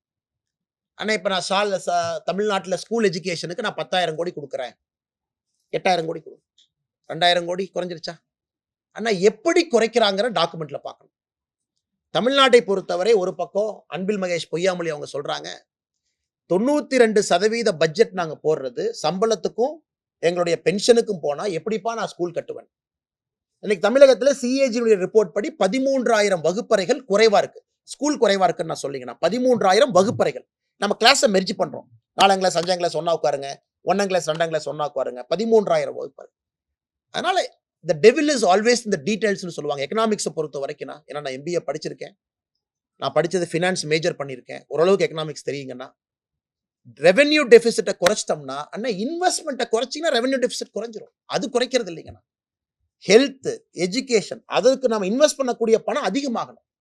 அதனால இன்னைக்கு தமிழ்நாடு அரசு செய்திருப்பது, வட்டியை சர்வீஸ் பண்றதுக்கு அதிக பணமும், கிரிட்டிக்கல் இன்ஃப்ரா கிராம சாலைகள், நேஷனல் ஹைவே எக்ஸ்பான்ஷன், இவங்க போடக்கூடிய பணம் மத்திய அரசு நிறைய போடுறாங்க. போர்ட்ஸ், ஏர்போர்ட்ஸ், லாஜிஸ்டிக்ஸ், தமிழ்நாடு அரசு பணமே போடலையாங்கண்ணா. எல்லா இடத்துலயும் நான் படிக்கிறேன். ஒரு தொகுதியில் அண்ணே உங்க ஊர்ல அக்ரிகல்ச்சர் காலேஜ் கட்டுறேன்னு சொன்னாங்க, மதுரையில கட்டினாங்களா? செங்கல் எடுத்து பாருங்க. அண்ணே உங்க ஊர்ல சிப்காட் 2009 சொன்னாங்க 7773 ஏக்கர் தருமபுரி பாருங்க அண்ணே. ஏன் முடியலன்னு, கேபிட்டல் இன்வெஸ்ட்மெண்ட் கொடுக்கக்கூடிய பணம் தமிழக அரசுகிட்ட இல்ல. அதனால இவங்க அதை பேசணும். அதை பேசிட்டு இல்ல நான் இன்வெஸ்ட்மெண்ட்டை குறைச்சேன், அதனால ரெவென்யூ டெபிசிட் குறைஞ்சிருச்சு அப்படிங்கிற கருத்தை ஏற்றுக்கொள்ள முடியாதுங்க. ஆனா 39லயும் நாங்க போட சொல்லியிருக்கோங்கண்ணா. ஏன்னா நீங்க பார்த்திருப்பீங்க, ஒரு மாதத்திற்கு முன்பு 39 தொகுதிகளுக்கும் நாங்க பாராளுமன்ற பொறுப்பாளரை போட்டோம். 234 சட்டமன்றத்திற்கும் சட்டமன்ற பொறுப்பாளர் போட்டோம். முருகனையாவை பொறுத்தவரை ஊட்டிக்கு அவங்க அந்த வேலையை செய்யறாங்க. நானே சென்னையில் ஏதோ ஒரு ஆஃபீஸ் ஓப்பன் பண்ணாங்கன்னா, பாராளுமன்ற அலுவலகம் இன்னொரு இடத்துல 2-3 இடத்துல ஓப்பன் பண்ணேன். ஸோ எங்களை பொறுத்தவரை எங்க தலைவர்களை என்கரேஜ் பண்றோம். பாராளுமன்ற அலுவலகத்தை போடுங்க, சட்டமன்ற அலுவலகத்தை திறங்க, மக்கள்கிட்ட மக்களா இருங்க, மக்கள்கிட்ட நம்பிக்கையை கொடுங்க. அதனால எந்த தவறும் இல்லை. 39 தொகுதியிலையும் பாரதிய ஜனதா கட்சி வேலை பார்க்கும். டெல்லியிலன்னு சொல்றாங்க இதாங்க என்டிஏனுடைய ஷேப்பு, இதாங்க சைஸு, இதாங்க அலையன்ஸு, இங்கே தான் நம்ம நிற்கிறோம்னா, அதன் பிறகு அந்தந்த வேட்பாளர்கள், அந்தந்த தலைவர்கள், ப்ரொஜெக்டட் வேட்பாளர்கள், ப்ரொஜெக்டட் தலைவர்கள் அந்தந்த கூட்டணிக்கு, அந்தந்த கூட்டணியுடைய வேட்பாளருக்கு வேலை செய்ய ஆரம்பித்து விடுவார்கள். கட்சியினுடைய நியதி. அண்ணே ஒரு சிட்டிங் மினிஸ்டர்னே, வெரி சிம்பிள் லாஜிக் அண்ணே. ஒரு சிட்டிங் மினிஸ்டர்னே, சிட்டிங் மினிஸ்டரை வந்து நீங்க கேண்டிடேட் இல்லைன்னு சொல்லுவீங்களா? Sitting minister is obviously candidate naturally. இப்ப சிட்டிங் மினிஸ்டர் எங்க கேண்டிடேட் எனக்கு தெரியாதுங்க, அது கட்சி டிசைட் பண்ணும். இப்போ முருகனையாவை பொறுத்த வரைக்கும் எங்க நிக்கிறாங்க, மூத்த தலைவர்கள் இருக்கிறாங்க, நம்மகிட்ட நிறைய பேர் முன்னாள் அமைச்சர்கள் இருக்கிறாங்க. ஸோ அது என்னுடைய கையில் இல்லை, பார்லிமெண்டரி போர்டு கையில் இருக்கு. எல்லோரும் ஒரு இடத்துல வேலை செய்கின்றார்கள் என்று சொல்வதை விட அந்தந்த பகுதியை பாதுகாத்து, முருகன்ஜி அவங்க கோயம்புத்தூர்லயும் வேலை பார்க்குறாங்க, உதாரணத்திற்கு திருப்பூர்லயும் நிறைய டைம் ஸ்பெண்ட் பண்றாங்க. அதுக்கு அவங்க திருப்பூர் வேட்பாளர், கோயம்புத்தூர் வேட்பாளர் நான் சொல்லிங்கன்னா, அவர்கள் அந்தந்த பகுதியிலே வேலை செய்ய சொல்லி இருக்கின்றோம், வேலை செய்து கொண்டிருக்கிறார். ஒரு சினிமா படம் ஜவான் ஓடுதுனே, விஜய் சேதுபதி என்ன நல்லா நடிச்சிருக்காரு. விஜய் சேதுபதி என்ன அதுல வந்து வில்லனா அருமையா நடிச்சிருக்காரு. அதை போய் நான் உட்காந்து பாக்குறேனே, எனக்கு வந்து சப்டைட்டில் இல்லை, நான் வந்து ஹிந்தியில தான் பார்க்க வேண்டியது இருக்குன்னு வச்சுக்கலானே. அது திணிக்கிறதா இல்லை ஹிந்தியை கற்றுக் கொடுக்கறதா? எல்லாமே டிபேட்டபிள் பாயிண்ட் தான். எனக்கு வந்து ஹிந்தி பிடிக்குமா பிடிக்காதா அப்படிங்கிறத 2 கேள்விதான் இருக்கு. இன்னைக்கு எல்லா ப்ரொடியூசரும் ஹிந்தி. ஷாருக் கானுடைய Red Chilli Entertainment production, own production, அதில் போய் நடிக்கிறாங்க. விஜய் சேதுபதி அவர்களை பற்றி எந்த கருத்து சொல்ல விரும்பல, அவருடைய உரிமை. அவர் ஹிந்தி படத்தில் நடிக்கணுமா நடிக்கட்டும், போஜ்புரி நடிக்கட்டும், தமிழ்ல நடிக்கட்டும், அவருடைய உரிமை. பட் கருத்து சொல்லும் பொழுது என்ன ஆகுனாங்கன்னா, அது 2 பக்கமும் பார்க்கக்கூடிய கருத்து ஆயிடும். உதாரணத்திற்கு இன்னைக்கு தமிழ்நாட்டுக்கு ஏன் கொஞ்சம் இன்வெஸ்ட்மெண்ட் குறைவா வருதுன்னா, இப்ப நிறைய north Indian companies all India ஃபுல்லா ரெக்ரூட் பண்றாங்க. அப்ப ஹிந்தி ஸ்பீக்கிங் குரூப் இங்க வர்றாங்க. இதை விட பெங்களூர் ப்ரிஃபர் பண்றாங்க. ஏன்னா அங்க போனா கம்ஃபர்டபுளுங்க, லாங்குவேஜ் பேசுவோம், இங்க வந்து தமிழ்ல தான் நாங்க பேசணும், எங்களுக்கு வேண்டாம். இதனாலேயே நமக்கு நிறைய இன்வெஸ்ட்மெண்ட் ஆப்பர்ச்சுனிட்டி குறையுது. நாம இந்த ரிஸ்க் எடுத்திருக்கோம், நம்மளுடைய கலாச்சாரம் இப்படி இருக்கணும் அப்படி இருக்கிறோம். அதனால என்னை பொறுத்த வரைங்கன்னா, நானும் முதல்ல இருந்து தெளிவா சொல்றேன், ஹிந்தி விருப்பப்படுறவங்க படிங்க, வேண்டான்னு நினைக்கிறவங்க படிக்காதீங்க. அதனாலதான் நம்முடைய மும்மொழி கொள்கை நாங்க சொல்றது 3 மொழி படிங்கன்னு தான் சொல்றோம். ஹிந்தி மொழி படிங்கன்னு மோடி சொல்லவே இல்லைங்க. கட்டாயமா தமிழ் படிக்கணும், கட்டாயமா ஆங்கிலம் படிக்கணும், 3வது மொழி ஃப்ரீ, என்ன வேணுமோ படிங்க. ஓசூர் பக்கம் போனா கன்னடம் படிக்கிறாங்க, கோயம்புத்தூர் பக்கம் போனா மலையாளம் படிக்கிறாங்க, தெலுங்கு நிறைய பேர் தமிழ்நாட்டில் இருக்கிறாங்க, அவங்க தெலுங்கு படிக்கிறாங்க. அதை போய் நாம அவங்களை கையை பிடிச்சி நிறுத்தி படிக்காதீங்கன்னு சொல்ல முடியுமா? பாரதிய ஜனதா கட்சியினுடைய கருத்து, விஜய் சேதுபதி கருத்துக்கு நான் கருத்து சொல்ல விரும்புறீங்கன்னா, எங்க கருத்து 3 மொழி, 4 மொழி, 5 மொழி படிங்க, பிடிச்ச மொழி படிங்க. நாளைக்கு நீங்க குளோபல் சிட்டிசன். வெறும் 2 மொழியில எங்கேயும் போக முடியாதுங்க, எங்கேயும் போக முடியாது. 3 மொழி, 4 மொழி வேணும். ஹிந்தி பிடிக்காதா படிக்காதீங்க, பிரெஞ்சு படிங்க, ஜெர்மன் படிங்க, ஐரோப்பிய நாடுகளில் போய் இன்வெஸ்ட் பண்ணுங்க, வேலை பாருங்க. ஆனால் விஜய் சேதுபதியோடைய கருத்தா பாக்குறேன். இங்க யாருமே திணிக்கல. யார் திணிக்கிறாங்கன்னா, ஹிந்தி எங்கே? மும்மொழி கொள்கைங்கிறது என்னன்னா, 3வது மொழி ஆப்ஷனல், யாரும் திணிக்கல. அதே நேரத்தில் விஜய் சேதுபதி அவங்க ஹிந்தி படத்தில் நடிக்கலாமா, ஹிந்தி ப்ரொடியூசர்ட்ட சம்பளம் வாங்கலாமா, அது அவருடைய விருப்பம், அவருடைய கொள்கை. அவருக்கு டேலண்ட் இருக்கு, அருமையா நடிக்கிறாரு, நானும் பார்த்து ரசிச்சு கை தட்டிட்டு வர்றேன். விஜய் சேதுபதி என்ன பார்த்துட்டு நான் கருத்து சொன்னா தப்பா போயிருக்கேன். ஒரே ஒரு கேள்வி மட்டும் கேட்டுட்டு போனார். நான் போகும்போது காலையில எல்லாம் சுத்தம் பண்ணீங்களே, எவ்வளவு டன் குப்பை எடுத்தீங்கன்னு கேட்டாரு. நான் சொன்னேன், சார் 7.1 டன் எடுத்திருக்கோம்னு. சரி நன்றி வணக்கம்னு கிளம்பி. அவருடைய ஒரே ஒரு இது என்னன்னா, ஸ்வச்ச பாரத், தூய்மை இந்தியா, அதான் அவருடைய கவனம். ஏன்னா காலையில கட்சிக்காரங்க பெரிய லெவல்ல பண்ணியிருந்தாங்க, அது பிரதமருடைய கவனத்துக்கு போயிருக்கனால கேட்டாங்க, குப்பை எவ்வளவு எடுத்தீங்க, எவ்வளவு குப்பை இன்னைக்கு எடுக்க முடிஞ்சது. ஆனால் பிரதமரை பொறுத்தவரை அரசியல் பேச வேண்டிய நேரமோ சூழ்நிலையோ அவனுக்கு இல்லைங்கன்னா அவர் பேசவும் மாட்டாரு. அவருடைய நோக்கம் ஸ்வச்ச பாரத்தை இன்னும் கொஞ்சம் ஆழமா பண்ணணும். அவர் சொன்னது, நான் வர்ற அன்னைக்கு மட்டும் பண்ணாதீங்க, டெய்லி பண்ணுங்க, நேரம் கிடைக்கும் போதெல்லாம் பண்ணுங்க, கிராமத்துல பண்ணுங்க, மக்களை வச்சு பண்ண வைங்க, கட்சி நண்பர்கள் இது ஒரு மூமெண்டா மாத்துங்க அப்படிங்கறதான் பிரதம மந்திரியினுடைய அறிவுரைங்க. ஆனா வெள்ள நிவாரண நிதி கொடுக்கப்படணுமா? கண்டிப்பா கொடுக்கணும். அது எந்த மாற்று கருத்தும் இல்லை. உதாரணத்திற்கு தமிழகத்தை பொறுத்த வரைக்கும் நாம் கேட்டிருக்கக்கூடிய பணம் ரொம்ப அதிகமா கேட்டிருக்கோம். கேட்பதற்கு எல்லாத்துக்கும் உரிமை இருக்கு. ஏன்னா நாம ஒரு அசஸ்மெண்ட் பண்றோம், மத்திய அரசினுடைய அதிகாரிகள் அசஸ்மெண்ட் பண்றாங்க. இன்னைக்கு அசஸ்மெண்ட் பண்ணதுக்கு அப்புறம் மத்திய அரசு ஒரு பணத்தை ரிலீஸ் பண்றாங்கன்னா நாம என்ன சொல்லுவோம்னா, குறைச்சு கொடுத்தாங்க, இன்னும் கொஞ்சம் நிறைய கொடுத்துருக்கணும். ஏன்னா கேட்கப்பட்ட பணம் 37,000 கோடி ஆகுனா அப்ராக்சிமேட்டா அந்த லெவல்ல என்னன்னா 37,000 கோடி அப்ராக்சிமேட்டா. நெல்லை எல்லாம் சேர்த்து, சென்னை இதெல்லாம் சேர்த்து 37,000 கோடி. இது வந்து ஒரு வெரி வெரி ஹை அமௌண்ட்டுங்கண்ணா, வெரி வெரி ஹை அமௌண்ட். கேட்பதற்கு உரிமை இருக்கு என்னங்கண்ணா. அதான் நான் சொல்ல வரேன். நானே தொடர்ந்து சொல்வது, அண்ணே சேதம் அதிகமா இருக்கு, எல்லா இடத்திலும் சேதம் இருக்கு. இதை வந்து இப்ப எஸ்டிமேட் பண்ணி அவங்க பண்றாங்க. ஸோ கொடுக்கணுமா? கண்டிப்பா கொடுக்குறாங்க.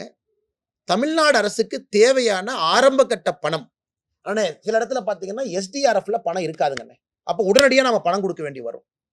தமிழ்நாட்டை பொறுத்தவரை எஸ்டிஆர்எஃப்ல பணம் இருக்கு அப்படின்னா செலவு பண்றதுக்கு பணம் இப்போதைக்கு இருக்கு. எமர்ஜென்சி செலவு 813 கோடி போன வருஷ கணக்கு, 900 கோடி இந்த வருஷ கணக்கு, 1713 கோடி ரூபாய் அக்கௌண்ட்ல பணம் இருக்குன்னு அதை செலவு பண்ணிட்டு இருக்காங்க. இப்ப நாம கொடுக்கறதெல்லாம் கிரிட்டிக்கல் இன்ஃப்ரா. ஏன்னா சில இடத்துல நீங்க எஸ்டிமேட் கேட்பீங்க, மோடிஜி கிராப் இன்சூரன்ஸ்ல டெல்டால் இதே மாதிரி தான் ஆச்சு. தமிழக அரசு குற்றம் சாட்டினாங்க, இவ்வளவு கேட்டா மோடிஜி கம்மியா கொடுத்துட்டாரு. அப்புறம் மத்திய அரசு விளக்கம் கொடுத்தாங்க, இல்லைங்க நாங்க மோடிஜி கிராப் இன்சூரன்ஸ் ஒரு அமௌண்ட் கொடுத்தோம், நீங்க டபுள் கிளைம் பண்ணாதீங்க, நீங்களும் கேட்காதீங்க. ஏன்னா அவங்களும் மோடி கிராப் இன்சூரன்ஸ் கேட்கறாங்க, பயிர் காப்பீடு. எனக்கு குறிப்பா நீங்க திருநெல்வேலியோ தூத்துக்குடியோ போனீங்கன்னா பயிர் காப்பீடு நிறைய பிரச்சனை இருக்கு. ஆனால் எங்களை பொறுத்தவரை கொடுக்கணும், கொடுப்பாங்க. மோடிஜியை பொறுத்தவரை இல்லை என்று சொல்ல மாட்டார்கள்.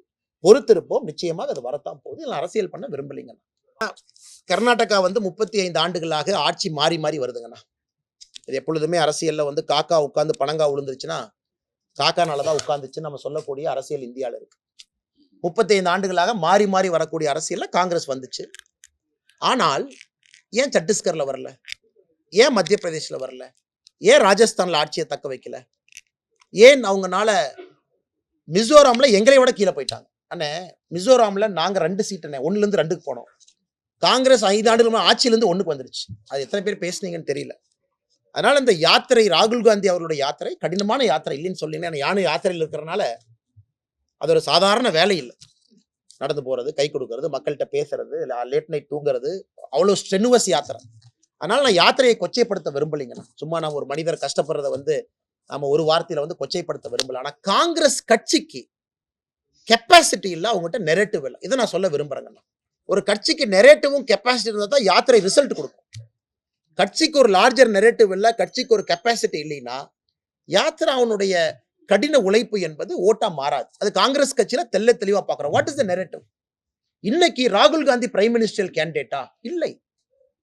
2 விஷயம் என்ன. ஆனா ராகுல் காந்தி பிரைம் மினிஸ்டர் கேண்டிடேட் யாத்திரைக்கு போறாரு, அது வேற பேச்சு. இன்னைக்கு ராகுல் காந்தி அவர்களே பிரைம் மினிஸ்டர் கேண்டிடேட்டா இல்ல. அந்த மீட்டிங்ல உட்கார்ந்து ஒருத்தர் நிதிஷ்குமார் பேரை சொல்றாங்க, எல்லாம் சேர்ந்து மல்லிகார்ஜுனா கார்கே அவங்க பேரை சொல்றாங்க. ஸோ பிரைம் மினிஸ்டர் கேண்டிடேட் இல்ல, காங்கிரஸ் பிரைம் மினிஸ்டர் வேட்பாளர் இல்ல, நெரேட்டிவ் இல்ல. ஸோ யாத்திரை என்ன பயன் கொடுக்கும்னு நீங்க நினைக்கிறீங்கன்னா? So I don't see any results இந்த பாரத் நாய யாத்திரா, இந்த செகண்ட் ஃபேஸ் ஆஃப் யாத்திரா ரிசல்ட்டை கொடுப்பதற்கான நெரேட்டிவோ கட்டமைப்போ ஸ்ட்ரக்சரோ காங்கிரஸ் பார்ட்டிட்ட இல்லைன்னு நான் பாக்குறேன். ஆனால் நம்ம வெறும் ஜனநாயகத்தை பத்தி பேசுவாங்கண்ணா. எல்லா எம்எல்ஏ ஒரு இடத்துல உட்கார்றாங்க, எல்லா எம்எல்ஏ சேர்ந்து ஒருத்தருக்கு ஆதரவு கொடுக்குறாங்க, எல்லா எம்எல்ஏவும் கையெழுத்து போட்டு கவர்னர்கிட்ட கொடுக்குறாங்க, இவங்க தான் எங்களுடைய முதல்வர்னு கொடுக்குறாங்க. அதை ஜனநாயகத்தில் நம்ம ஏற்றுக்கோம். ஜனநாயகத்தில் MLAs decide the chief minister. அதுதான் நம்முடைய ஜனநாயகத்தினுடைய மரபு. இன்னைக்கு திராவிட முன்னேற்ற கழகத்தை போல ஒரு குடும்பத்தை சார்ந்திருக்கக்கூடிய கட்சி மிக எளிதாக யாரை வேணாலும் அவங்க மாற்றலாம், யாரை வேணாலும் கொண்டு வரலாம். பிஜேபி மாதிரி டஃப் இல்லைங்கண்ணா. BJP is a consensus party, இது கேடர் பேஸ்ட் பார்ட்டி. அப்படிலாம் நீங்கள் மாற்ற முடியாது, அப்படிலாம் ஒருத்தர் கூட்டு வர முடியாது, ரொம்ப டைம் எடுக்கும். இன்னைக்கு திமுக ஓவர் நைட்ல உதயநிதி ஸ்டாலின் டெப்டி சிஎம்களாம், அப்புறம் 2024 எலெக்ஷன் முடிச்சோடனே சிஎம்களாம் சாத்தியம் இல்லைன்னு நான் சொல்லிங்கண்ணா. வருவதற்கு தகுதி இருக்கா, அதை பத்தி நான் பேச விரும்பலைங்கண்ணா. வரட்டும், ஆட்சி செய்யட்டும், அதை பார்ப்போம். நல்லா செய்யறாரான்னு கருத்து சொல்லுவோம். ஏன்னா வர்றதுக்கு முன்னாடியே நான் ஒரு விஷயத்த சொன்னா நீங்க நினைப்பீங்க அண்ணாமலை என்ன வந்து க்ளோஸ் மைண்ட்ல பேசுறாரு. நான் அப்படி பேசுற ஆள் கிடையாது.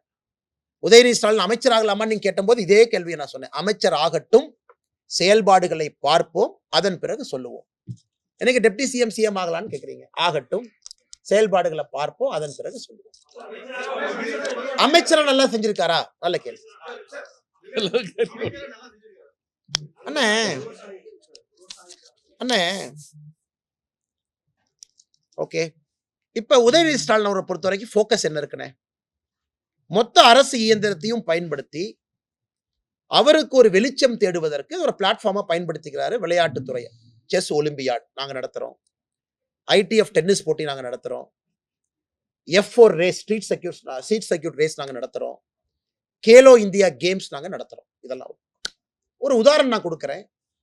மேட்டூர் அணையில நேத்து மேட்டூர்ல மேச்சேரியில் இருந்தாங்கண்ணா, 4000 கோடி ரூபாய் செலவு பண்ணீங்கன்னா மேட்டூர் அணைக்கு தூர்வாரி 30 டிஎம்சி தண்ணியை தேக்கலாம். 30 டிஎம்சி தண்ணியை தேக்குனீங்கன்னா ஒரு 75,000 ஏக்கர் தண்ணி அங்க புதுசா பாசனம், அந்தியூர்ல இருந்து, மேச்சேரியில இருந்து, மேட்டூர்ல இருந்து பாசன வசதி. பொதுப்பணித்துறை இந்த ப்ரொபோசல சிஎம் அனுப்புறாங்க. சிஎம் ரிஜெக்ட் பண்றாரு 2022 ஆகஸ்ட்ல, 2023 ஆகஸ்ட்ல. இப்ப வருஷம் மாறிடுச்சு, 2024 இருக்கும். பணம் இல்லை என்று. ஆனா இன்னைக்கு 42 கோடி ரூபாய் கடல்ல கரைச்ச பணம் மாதிரி, பெருங்காயம் மாதிரி ஆயிருக்கு. அதே போல பெரிய பெரிய பிக் டிக்கெட் நம்ம பண்றோம், ஸ்போர்ட்ஸ்ல பண்றோம். இது உண்மையாலும் இங்கே பயன்படுத்த வேண்டிய பணமா, இல்ல விவசாயிகளுக்கு பயன்படுத்த வேண்டிய பணமா, இல்ல மேட்டூர் அணையை தூர்வார வேண்டிய பணமா அப்படிங்கிற கேள்வி என்கிட்ட கேட்டீங்கன்னா, இன்னைக்கு தமிழ்நாட்டை பொறுத்தவரை இண்டஸ்ட்ரிக்கும் விவசாயத்திற்கும் முக்கியத்துவம் கொடுக்கணும். என்னுடைய பையன், எல்லா அமைச்சர்களும் என் பையன் சொல்றதை கேட்பாங்க. அப்ப எந்த ப்ரொபோசலும் தடையே இல்லாம முதலமைச்சர் கையெழுத்து போடுவாங்க. 42 கோடி ரூபாய் வேணுமா வாங்கிக்கங்க, கேலோ இந்தியாவுக்கு 300 கோடி வேணுமா வாங்கிக்கங்க, உங்களுக்கு செஸ் ஒலிம்பியா நடத்தணுமா வாங்கிக்கங்க, டென்னிஸ் மேட்ச் நடத்தணுமா வாங்கிக்கங்க. அது எனக்கு ஏற்புடையது இல்லைங்கண்ணா. மேபி அவங்களுக்கு மாற்று கருத்து இருக்கலாம், எங்களுக்கு அது ஏற்புடையது இல்லை. இன்னைக்கு செலவிடப்பட்ட அந்த பணம் எல்லாம் வேறு துறையிலே செலவிட்டு இருக்கணும். முதலமைச்சருடைய மகன் என்பதற்காக ஒரு ப்ரமோஷன் நடப்பதா தான் நான் பாக்குறேன். நாங்க ஒரு வருஷமா இத்தனை மாவட்டத்துல லோக்கல் ஸ்டேடியம் இவ்வளவு கட்டியிருக்கோம், ஸ்விம்மிங் பூல் இவ்வளவு கட்டியிருக்கோம், புதுசா இத்தனை அத்லீட் நாங்க ஐடென்டிஃபை பண்ணியிருக்கோம், அவங்கள ஒலிம்பிக் ப்ரிப்பேர் பண்றதுக்கு இத்தனை ஊக்கத்தொகை கொடுக்கிறோம், ஸ்போர்ட்ஸ் ஹாஸ்டல் ஆரம்பிச்சிருக்கிறோம், வசதி இல்லாத குழந்தைகளை உள்ள கொண்டு வந்திருக்கோம், ட்ரைபல் குழந்தைகளை கொண்டு வந்திருக்கோம். இந்த மெட்ரிக்கை தான் நான் பாக்குறேன். நான் F4 ரேஸையோ செஸ் ஒலிம்பியோட நான் பார்க்கல. அதெல்லாம் ஒரு நாள் கை தட்டிட்டு சிரிச்சுட்டு தமிழ்நாடு இன்வெஸ்டர் சமிட் முடிச்சோடனே ஆடல் பாடல் நிகழ்ச்சி மாதிரி கஷ்டப்பட்டு 2 நாள் உட்கார்ந்து 6,60,000 கோடி பண்ணதுக்கு அப்புறம் ப்ரொமோஷன் எதுக்கு பண்ணாங்கன்னா, என்னது ஓ மாமி வர்றையா, அவங்கள பத்தி தப்பா சொல்ல, அவங்க நல்ல நடிகை தான். பட் இந்த பாடல் இதத்தான் ப்ரொமோஷன் அதிகமா இருந்துச்சு. அந்த மாதிரி தான் செயல்பாடுகள் எங்க இருக்கணுமோ அங்க இல்லாம, இன்வெஸ்டர் சமிட்ல கடைசியில போட்ட பாட்டுக்கு தான் ரசிகர்கள் அதிகம் இருந்தாங்கன்னு சொன்ன மாதிரி, பெரிய பெரிய ப்ராஜெக்ட்டுக்கு பணம் போடுறோன்னா அதுல என்னை பொறுத்த வரைக்கும் ரிசல்ட் இருக்காதுங்கண்ணா. அதே உதயநிதி ஸ்டாலின் சொல்லணும், எனக்கு தெரியல. ஒரு வெள்ளை அறிக்கை கொடுத்து ஒரு ஆண்டுல இவ்வளவு பண்ணிருக்கேன், லோவர் லெவல்ல இன்ஃப்ராஸ்ட்ரக்சரை பில்ட் பண்ணிருக்கோம், குழந்தைகளுக்கு ஊக்கம் கொடுத்திருக்கோம், அடுத்த ஒலிம்பிக் சாம்பியனை தயார் பண்ணிருக்கோம், ரைஃபிள் ஷூட்டிங், இதெல்லாம் பணக்காரங்க விளையாட்டுனா. இன்னைக்கு அண்ணன் டிஆர்பி ராஜா அவர்களுடைய மகள் பல இடத்துல தமிழ்நாட்டை பெருமைப்படுத்துறாங்க. ரொம்ப பெருமை, எனக்கு ரொம்ப பெருமை. நம்ம ஊர் பொண்ணு, ஏன்னா நம்ம கட்சியிலேயே சில பேர் இருக்காங்க, ஷூட் பண்றாங்க, அந்த பாப்பாவோட ஷூட் பண்றாங்க, ரொம்ப சந்தோஷம். ஆல் இந்தியா லெவலில் கோல்டு அடிக்கிறாங்க. ரொம்ப திறமையான பொண்ணு டிஆர்பி ராஜா அவங்களுடைய பொண்ணுங்கண்ணா. ட்ராப் ஷூட்டிங்னு நினைக்கிறேன், கண்டினியூஸா வின் பண்றாங்க. அப்புறம் இன்னொரு திமுக எம்எல்ஏ உடைய பொண்ணை பார்த்தேன், குதிரை ஏற்றத்துல அப்ப பெரிய லெவல்ல வர்றாங்க. அவர்களுக்கு பாராட்டு தெரிவிக்கிறோம். ஏன்னா அந்த குடும்பத்துல உழைப்பு போடுறாங்க, அவங்க பண செலவு பண்றாங்க, நேரத்தை டிஆர்பி ராஜா கொடுக்குறாங்க, அதெல்லாம் பாராட்டுக்கள் தான்.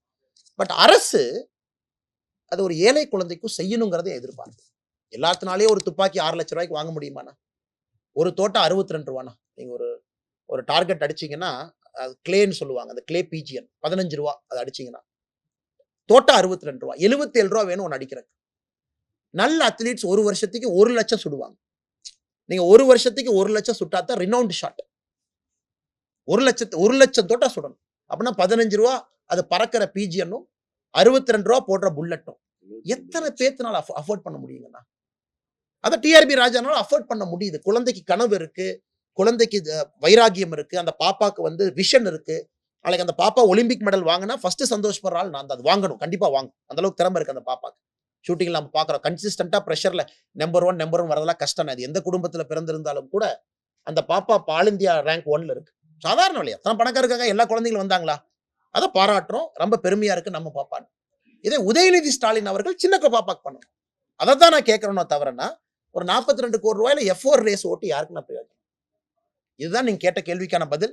நான் யாரையும் காயப்படுத்தி பேசல. நானும் இந்த யாத்திரை போக போக எல்லாத்துடைய கஷ்டம் எனக்கு தெரியுது. I am also becoming matured as a political leader. கஷ்டத்தை பார்க்குறோம், மக்கள்கிட்ட பேசுறோம், இங்கிருந்து சில விஷயங்கள் சொல்றோம். நான் அரசு அதிகாரிகளுக்கு செயல்படுத்துவது எவ்வளவு கடினம்னு கீழே பார்க்குறோம். என்னுடைய வேண்டுகோள், உதயநிதி ஸ்டாலின் அவர்கள் செஞ்சாங்கன்னா முதல்ல சந்தோஷப்படுற ஆள் நாங்களா தான். நம்ம வந்துங்கன்னா தேமுதிகவை பொறுத்தவரை நாம் எல்லோரையும் சமமா பார்க்கணும். நம்ம அரசியலுக்காக நம்முடைய பிரதமர் அவர்கள் கேப்டன் அவங்கள பத்தி பேசுறாங்க. நான் பிரதமர் யாருக்குமே தனியா வந்து ஒரு புகழஞ்சல் எழுதி பார்க்கல. பிரதமர் அவர்கள் எனக்கு தெரிஞ்ச 9 ஆண்டுகள்ல மிக மிக குறைவான மனிதர் புகழஞ்சலி எழுதுனது இல்லை. நான் பேப்பர்ல வர அளவுக்கு கேப்டன் அவர்களுக்கு புகழஞ்சலி எழுதியிருக்காங்க. ஏன்னா கேப்டன் அவர்களுடைய இன்னசென்ஸ் எல்லாத்துக்குமே பிடிச்சிருந்ததுங்க. பியூஷ் கோயல்ஜியும் சொன்னாரு காலையில, கேப்டன்ட்ட எல்லாருக்கும் பிடிச்சது இன்னசென்ஸ், அந்த அந்த வெள்ளைத்தன்மை, அந்த அப்படியே கொட்டுறது. அது பிரதமருக்கு ரொம்ப இஷ்டம். இதுல சத்தியமா அரசியல் கிடையாதுங்க. there is zero politics. Captain அவர்கள் இறந்துட்டாங்க, திரும்ப இல்லை. அவருடைய குணத்தை சொல்வது பிரதமருடைய கடமை, சொல்றோம். மற்றபடி இவங்க அங்க வருவாங்களா, அங்க போவாங்களா, we are not actually bothered. அது தேமுதிகவினுடைய இண்டிவிஜுவல் முடிவு, என்டிஏனுடைய முடிவு, தலைவர்கள் முடிவு. ஆனா கேப்டன் அவர்கள் மீது அபரித அன்பு. எனக்கு குறிப்பா நான் அவர்கிட்ட வேலையை பார்த்திருக்கேன். நான் 3.5 மாதம் அவரோட இருந்தேன். 2009 பாராளுமன்ற தேர்தலில் பண்ருட்டி ஐயாட்ட வேலை பார்த்தேன். அந்த நேரத்தில் ஒரு இன்டர்னா இருந்தேன். உங்களை போல் MBA படிக்கும் பொழுது ஒரு கன்சல்டண்டா கொண்டு வந்தாங்க. ஸோ அப்பவே ஒரு க்ளோஸா பார்த்துக்கக்கூடிய மனிதன் தான். Is a genuine human being. Political லீடர்லாம் ரெண்டாவதுன்னா அந்த அடிப்படையில தான் எங்களுடைய தலைவர்கள் சொல்றாங்களோ தவிர, பியூஷ் கோயல் அவங்க நேத்தே வீட்டுக்கு போனாங்க. அண்ணே நேத்தே வீட்டுக்கு போனீங்க பிஜேபி 2வது டைம். பியூஷ் கோயல் அவர்களுக்கும் கேப்டன் அவர்களுக்கும் பரஸ்பர நட்பு.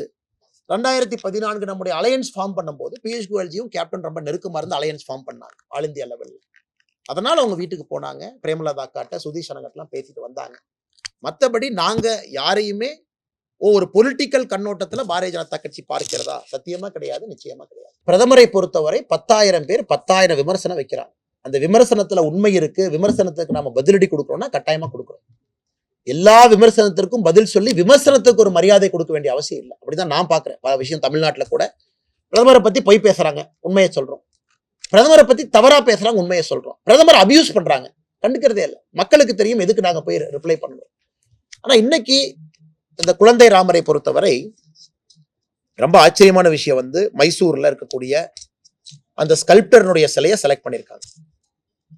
அவருடைய கம்யூனிட்டில இருந்து ஆரம்பிக்கணும். ஸோ இது வந்து பியூர்லி நம்முடைய சனாதன தர்மத்துல, இந்து தர்மத்துல யாரு வேண்டுமானாலும் சிலையை செய்யலாம். தமிழ்நாட்டில் 2 பெரிய ஸ்தபதி இருக்காங்க. ஒருத்தவங்க பாரத் மண்டபத்துல மேல வச்ச நடராஜர் சிலை, இன்னொரு தம்பி இருக்காரு விராஜ்ராஜன் ஒருத்தர். அவருடைய சிலை தான் இன்னைக்கு CERN இருக்கு. இத்தனைக்கும் அவர் வந்து சிலை செய்யக்கூடிய கம்யூனிட்டிலே இல்லை. நீங்களாம் ப்ரொமோட் பண்ணுங்க. அவர் சிலை செய்யக்கூடிய கம்யூனிட்டியே இல்லை. அவங்க வந்து வீவிங் கம்யூனிட்டி. அதுல பிறந்து முதல் தலைமுறை சிலை செய்து இன்னைக்கு இந்தியாவுடைய டாப் ஸ்கல்ப்டர் சாமிமலையில் இருக்காங்க. இன்னொரு பக்கம் நம்முடைய ஸ்தபதி ஃபேமிலி இருக்காங்க.